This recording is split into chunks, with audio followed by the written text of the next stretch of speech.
I was scrolling through my phone the other day, way back, like to 2018 photos, and it's weird. It honestly felt like looking at a completely different era. Oh, yeah. How so? Well, it was how we treated reality, I guess. Back Uh, then, if you saw a video of something, that was it. It happened. If you got a voicemail from your mom, it was your mom. right. Pixar didn't happen. It was an actual, standard of It proof. is the ultimate mic drop. And now, I mean, it's amazing how fast that just disappeared. It really is. Well, we're talking about a fundamental shift in how we process truth, and it's happened in, less than a decade. Exactly. Now, when I see some clip of a politician saying something insane, my first thought isn't, wow, it's, is this real?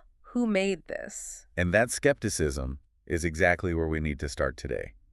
Because that shift from seeing is believing to, seeing is doubting is at the core of the article we're looking at. Right. We're doing a deep dive into a piece by Johan Steyn. It's called The Industrialization of Deception and the Future of Trust. The industrialization of deception. Wow. That title alone, it feels like something out of a sci-fi novel, but it's just our current reality. It is. Steyn is an AI researcher who really focuses on that intersection of tech and society. And his whole argument is that we've graduated from the funny face swap era. This isn't just about memes anymore. This is about fraud becoming a scalable industrial process. So that's the mission for this deep dive then. We want to use Steyn's analysis and the reporting he's pulling from to basically update our own mental software. Because the old rule of trust your eyes is it's going to get us all into a lot of trouble. We need to shift from a default of, let's say, naive trust to a new default of active verification. It sounds a little dry, I know, but by the end of this, I think it'll feel essential. Okay, so let's start with that first big idea, the industrialization. Because I still have that movie image of a scammer in my head. You know, the lone hacker in a dark basement? The hoodie, the green code scrolling on the screen? Yes, exactly. That guy. Spending weeks crafting one perfect lie. Right, the craftsman model of fraud. Steyn says we have to just delete that image, it's gone. What he's describing is the move to a factory model. So it's about quantity, not quality. Precisely. Think about it like this.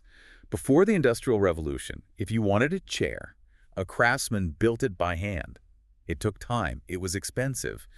The revolution wasn't about making a better chair. It was about making 10,000 chairs an hour. That's what generative AI has done for deception. That makes perfect sense. You don't need to be a sound engineer anymore to fake a voice. Not at all. You take 3 seconds of audio from someone's Instagram story, feed it into a model, and you can generate anything you want them to say.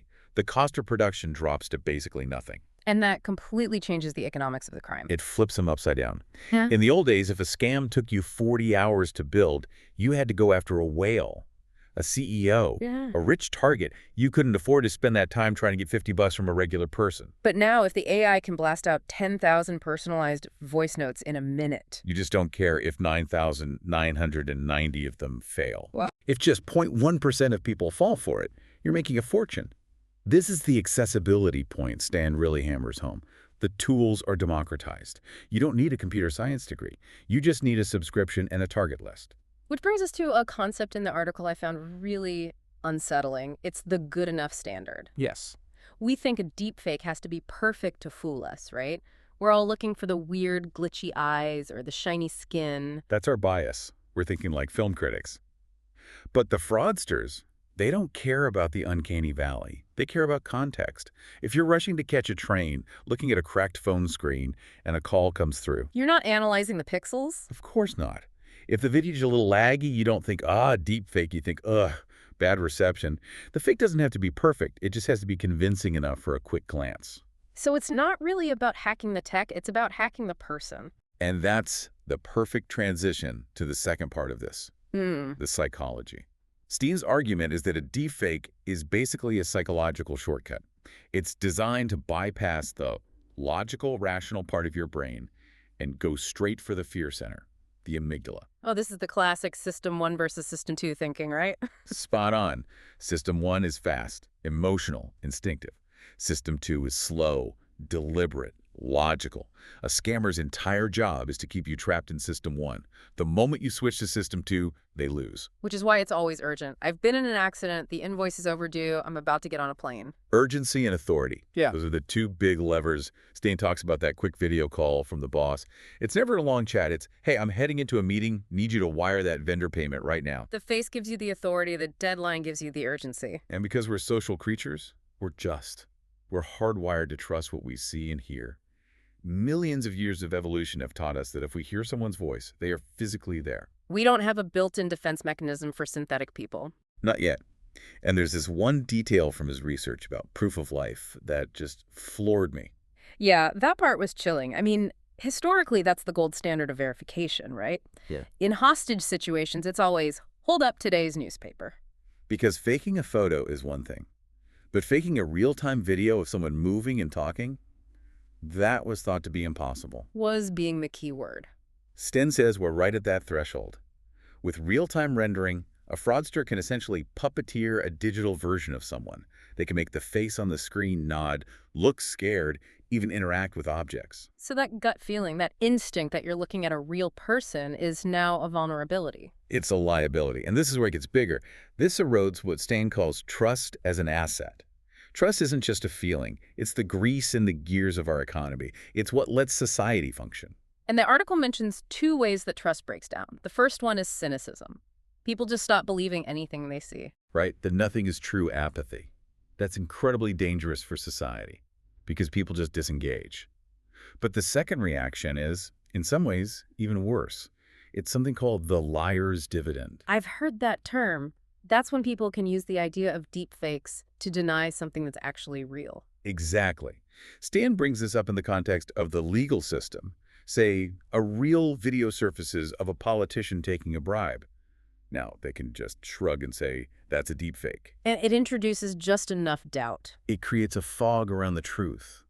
Courts are already wrestling with this. How do you accept video evidence when you can't be 100% sure of its origin? What's real and what's just noise? It feels like we're just waiting for the government to write in and save us, but Stan seems to think a legal fix is optimistic. Well, policy moves at the speed of bureaucracy. AI moves at the speed of light. But there is some movement. He mentions the UK government partnering with Microsoft on detection standards. Which feels like a big deal, not just for the tech, but for how it's being classified. Yes. It's a signal that this is no longer just a consumer fraud issue. It's a national security issue.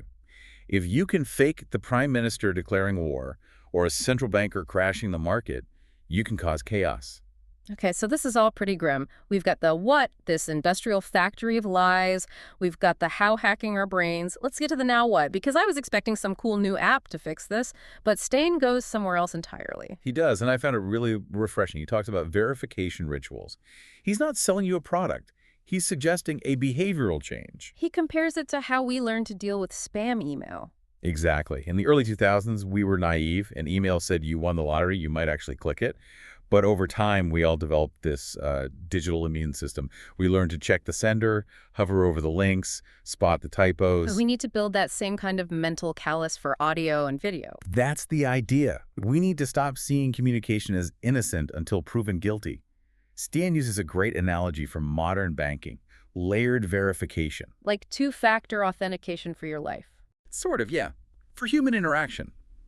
Your bank doesn't just trust your passcode anymore. It checks your device, your location, the transaction amount. We need to do that for communication. Your boss sends you an urgent WhatsApp. That's a channel mismatch.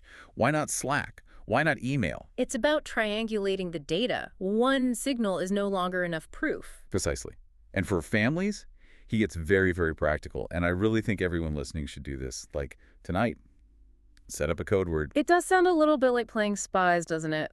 The sparrow flies at midnight. It feels silly right up until the moment you need it. Imagine this scenario. You get a call. It sounds exactly like your kid.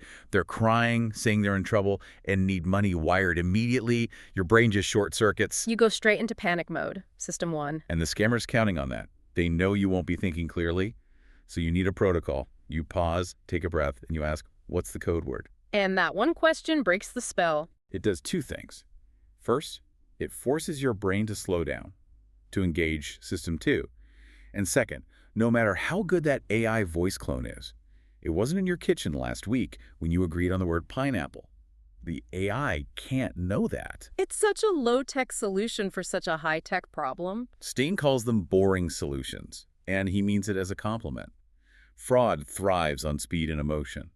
Your best defense is friction and process. And the other main strategy he mentions is the callback. The golden rule. If you get an inbound call that feels urgent or weird from your bank, a family member, anyone, you hang up. It feels so rude. We're conditioned not to just hang up on people, especially if they sound like they're in distress. And that politeness is a weapon scammers use against you. You have to fight that instinct. Hang up. Then you look up the official number for the bank or the number you know is your brother's, and you call them back directly. Because the scammer can fake the number that shows up on your screen, but they can't intercept an outgoing call you make to the real number. Exactly. You're reestablishing the connection on your own terms. If it was a real emergency, your brother will pick up and say, "Hey, why'd you hang up on me?" And if it was a scam, you'll reach your brother who's sitting on his couch perfectly fine. What about on the business side? I can't imagine a Fortune 500 company using pineapple as a code word.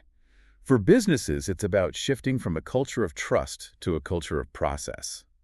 Credibility has to be demonstrated, not just assumed. So no more of that CEO fraud, where a single email can trigger a multi-million-dollar wire transfer. That should be structurally impossible. You need multi-path confirmation. An email request has to be followed by a voice call to a known number, which then requires a secondary sign-off in a different system. And you have to train people on spotting emotional manipulation, not just on spotting phishing emails. Teaching them that urgency itself is the red flag. Urgency is a red flag. That should be a poster in every single office. Steyn wraps all this up with a concept that I think really frames the future. He says we're moving from a world of performance to a world of provenance. I love that distinction. Performance is the show. The convincing voice, the HD video. AI has pretty much mastered performance, so we can't judge truth based on the quality of the show anymore. So provenance is the origin story, the chain of custody. It's where the thing came from. Is it cryptographically signed by a trusted source? In the future, a video file without some kind of verifiable digital signature will be treated like an unsigned contract. It'll be worthless as proof. That feels like a huge cultural shift. We're basically saying that going forward, anonymity and trust are becoming incompatible. That seems to be the trade-off. If you want to be trusted, you have to be verified. Skin's point is that audio and video aren't proof anymore. They're just signals. A signal that something might have happened, but it requires independent corroboration. It sounds exhausting, to be honest, living in a state of constant low-grade suspicion. It might feel that way at first because it's a new habit. But think about it, locking your door is a verification ritual. Wearing a seatbelt is a safety protocol. Entering a PIN is a ritual. We don't see those as exhausting. They're just digital hygiene. That's a good way to put it. It's just basic digital hygiene for the 21st century. And the alternative is to be a victim. I think Steyn's final point is that we can't wait for this technology to be uninvented. The factory is open for business. The industrialization of deception is here. So the responsibility falls on us. The responsibility falls on us to be the quality control inspectors for our own reality. You know, there's one last thought I want to leave everyone with. It kind of hit me when we were talking about this provenance idea. We've spent this whole time talking about how to verify that other people are who they say they are. Sure, that's the immediate threat. But what about the other way around? If seeing isn't believing anymore, what does it mean for us trying to prove who we are? That's the flip side of the coin, isn't it? And it's a huge one. Right. Today I might need to prove I'm me to my bank, but tomorrow, maybe I'll need a cryptographic signature just to prove my Yelp review is from a real person, or that my comment on a news site isn't from a bot. We could be heading towards a future where everyone needs a kind of digital passport to participate online. If you want your voice to be counted as human, you'll have to prove it. And that changes the fundamental nature of the internet from this anonymous Wild West to something much more gated. It raises massive questions about privacy and free speech. But it might just be the price we have to pay to maintain any sense of shared reality in a world that's drowning in synthetic noise. It's a huge trade-off. So here's the challenge for you, the listener. The factory of deception is running 24/7, the tools are out there, and the psychological hooks are sharp. Yeah. What does your defense look like tomorrow? Do you have that code word with your family? Yeah. Have you talked to your parents about the callback rule? Because in this new industrial age of lies, the only thing keeping your reality grounded is your routine. Stay skeptical. And stay safe. Thanks for deep diving with us.